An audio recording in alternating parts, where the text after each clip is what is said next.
Welcome back for lesson 3 on my series of how to play the piano like a guitar.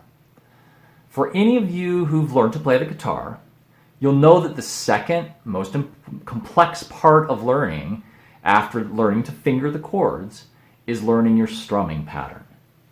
Fortunately, if you've ever made it past it, you'll also know that the hardest part about learning the strum is getting out of your head and letting your hands do what feels right.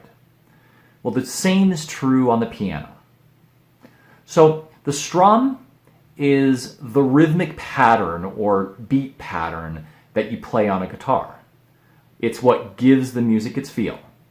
The fingering pattern on the piano when playing contemporary music can be thought very much the same. You start with your chord, and then, depending on the type of music you're playing, a rock beat or a ballad, you'll play the notes in the chord in different patterns and rhythms. So there's an infinite number of different patterns you can play depending on the type and style of music.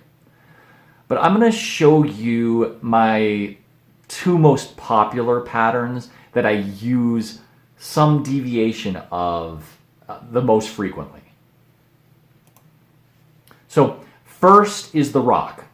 I use this pattern when playing highly rhythmic music where the beat is driven from the keyboard.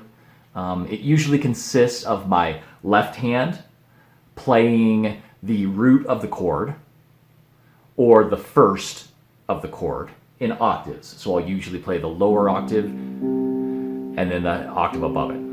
So this gives a strong bass tone to the chord that emulates what you would get from a bass guitar. So in my right hand, I'll play the full chord. But what I'll do is I'll rock back and forth between the 3rd and the 5th.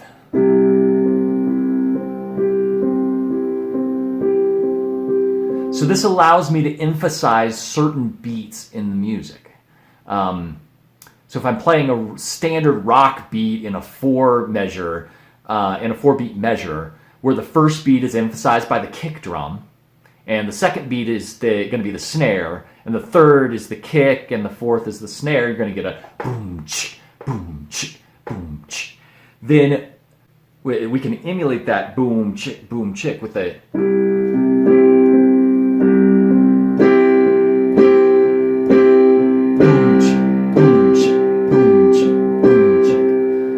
as you get a feel for that rhythm, the strum pattern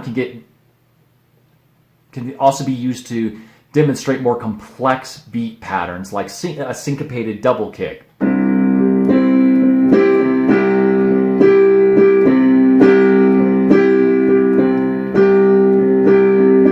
So in truth, you don't really want to think about it too much, as your body should be able to feel that beat and where that emphasis needs to be. So try to get out of your head on it as quickly as you can. Just get your hands comfortable with that rocking motion.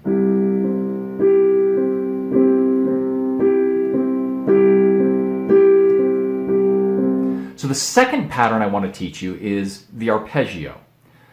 This is generally used for your softer ballads or anytime you want to thin out the music. Because there will only be a single note played at a single point in time.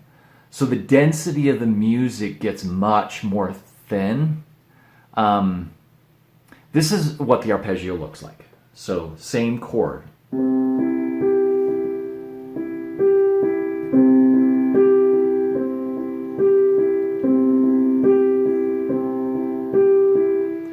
So my advice is to find your favorite modern song, Google search for a chord chart. Sometimes you'll have to look under guitar chord charts, and play along with the song and see if you can match the pattern they use in that song.